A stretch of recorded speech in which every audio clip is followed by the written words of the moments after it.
In this video, I'll be ranking the best player from every Major League Baseball team. All teams will have one representative and they'll be ranked respectively 30-1. Keep in mind that this is in my opinion, so don't try to get too offended over it. Anyways, let's begin. Number 30, Ellie De La Cruz, Cincinnati Reds. Also, before I start, I just want to say that none of these players are bad at all, but I mean, someone had to come in last place. Ellie obviously is a physical freak. I mean, just look at him. He's very fast and has great strength, but he was honestly whatever in his rookie year. He had an OPS of just 710 and struck out 144 times in just 98 games. He did, however, steal a lot of bases and is a very flashy player. I think he is pretty overrated, especially as a hitter, but he still has a lot of potential. We cannot deny that. Number 29, Laynce Thomas, Washington Nationals. Laynce Thomas has been in the league since 2019, but had his breakout last year with a 783 OPS, 28 home runs, and 20 stolen bases. Similar to Ellie De La Cruz, he strikes out a lot and does not walk often, but not nearly at the same level. It's not a very sexy pick, but given just how putrid the Nationals are, I have to go with Thomas. Number 28, Esteury Ruiz, Oakland Athletics. Ruiz is known for one thing and one thing only: speed. He set the American League rookie stolen base record with 67. The only downside here is that he is not a great hitter, only hitting 5 home runs last season and a 654 OPS. I think he can develop very well, but needs to somehow get out of Oakland because that ownership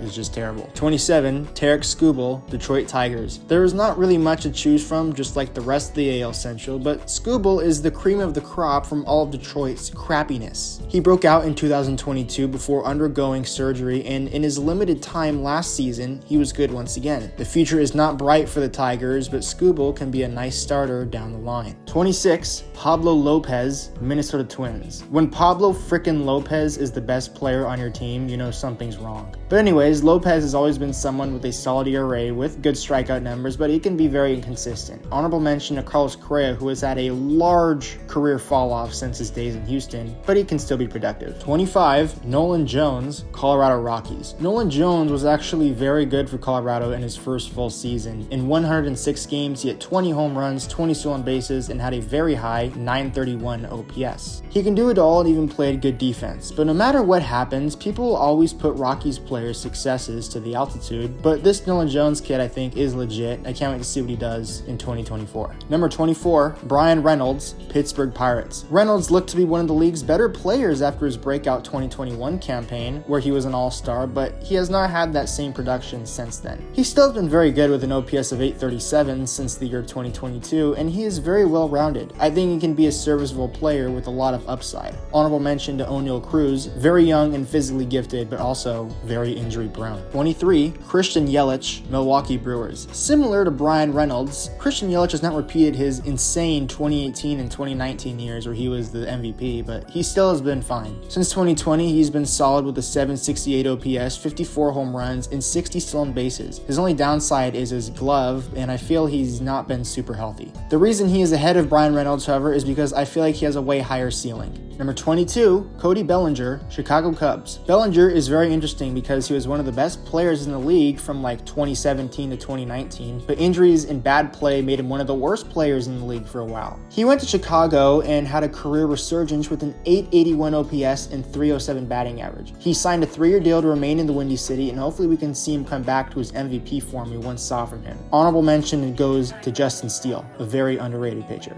Number 21, Luis Aras, Miami Marlins. There is an old saying that too much of anything can kill you, but for Luis Aras, that is simply just not true. He's a one-trick pony, but he has a good trick. He's the best contact hitter in the sport and has led the league in batting average 2 straight times while also making 2 All-Star teams. He is amazing at what he does, but I would like to see a little bit more power. I wish he was higher than this, but there are just way too many good players out there. Number 20, Luis Robert Jr., Chicago White Sox. Robert finally put it all together in 2023, finishing as an All-Star with an 857 OPS, 38 home runs, and outstanding defense. Obviously, injuries are a big concern. Since 2021, he has only averaged 104 games played a year. The talent is certainly there, but the support from his team is not. If I was him, I would demand a trade to a contender who can actually use him. Number 19, Randy Arozarena, Tampa Bay Rays. Randy has been a very consistent good player for Tampa Bay since his historic 2020 postseason. Nothing crazy, but pretty good. He won Rookie of the Year in 2021, and since then, he's had 63 home runs, 76 stolen bases, and an OPS of 792. 2022. He won't blow you away with his game, but he will remain one of the better players in baseball going forward. Number 18, Vladimir Guerrero Jr., Toronto Blue Jays. Vlad just has not looked the same since his 2021 MVP caliber season. Don't get me wrong, he still has been great, but in my opinion, slightly overrated. Since 2022, he's had an OPS of 804 and 58 home runs, so pretty good. He's also terrible in the postseason with 3 hits total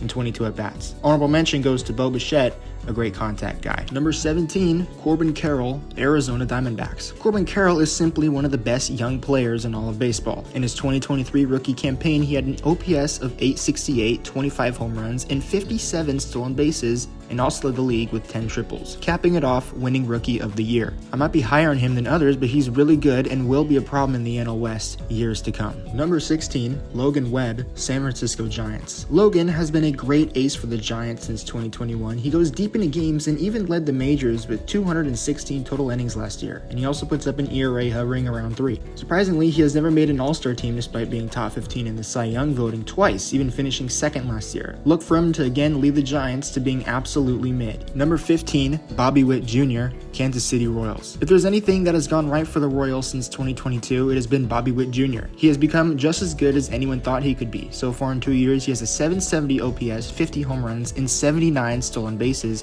with serviceable defense. It looks like the Royals will be contending in 2024, and maybe we can see Whit in the playoffs, but I doubt it. Number 14, Rafael Devers, Boston Red Sox. Devers is a player who can rake and is one of the best hitters in baseball. He has had 3 straight seasons with an OPS over 850, has 30 to 40 home run power, and has made 2 All-Star teams. He will be the brightest spot on a Red Sox team that will not be super competitive, but should not be bad either. Number 13, Francisco Lindor, New York Mets. Lindor was great in his 3rd season for New York, 31 home runs, 31 stolen bases, and an OPS of 806 is very good. He also had insane defense. I don't see why this guy gets the hate he does. He's a very good ball player who wants to win games. Honorable mention goes to Pete Alonso, who seems to take the home run derby more serious than the actual season. Number 12, Julio Rodriguez, Seattle Mariners. In J-Rod's 2 seasons in the league, he has been one of the better outfielders in baseball. 2 All-Star teams, 62 home runs, 62 stolen bases, and an 834 career OPS, with good defense as well. I see nothing but a bright future for Julio, and he's only going to get better with age. Honorable mention to Luis Castillo, who is one of the best pitchers out west. Number 11, Yordon Alvarez, Houston Astros. Yordon is one of the best designated hitters in the entire league, and he's also been very consistently good in the last couple of seasons. Since 2021, he's had an OPS of 958 with 101 home runs. Not really much to say other than that he is a monster. With so much talent in the Houston lineup, including Yordon, Jose Altuve, and Kyle Tucker,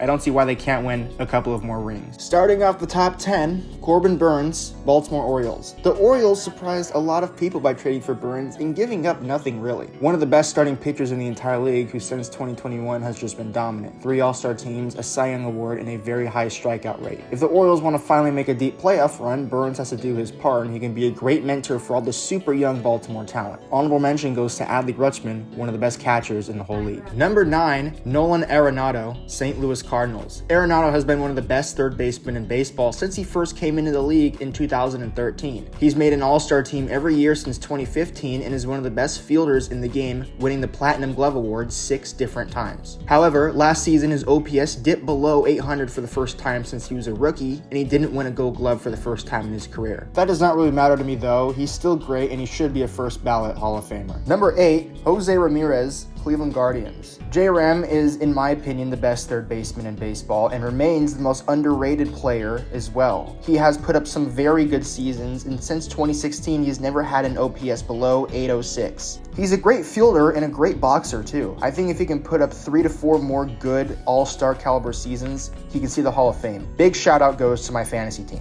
Number 7, Fernando Tatis Jr., San Diego Padres. What is there to say about Tatis other than he is a stud who mashes baseballs and makes electric plays at any position? In a career 400 games, he has 106 home runs, 81 stolen bases, and an 896 OPS along with a Platinum Glove Award. He should be a stud for years to come. He may be slightly injury prone, but when he is healthy, he is one of the best players we have in the game. Number 6, Cory Seager, Texas Rangers. The two-time World Series MVP has an argument for the best shortstop in baseball. In just 119 games last season, Seager had 33 home runs and led the league with doubles with 42, all while missing 40 games. It truly is a new era for Rangers baseball, and they should be the next great American League dynasty if Seager, Marcus Semien, and others continue to stretch. Number 5, Bryce Harper, Philadelphia Phillies. Harper could easily be considered the best National League player of the 2010s and has continued his dominance into the present. Since being taken first overall back in 2010, he has been awesome, winning 2 MVPs. Unfortunately, his greatness won't really mean anything if the Phillies keep choking in the playoffs. Honorable mention to the speedy Trey Turner.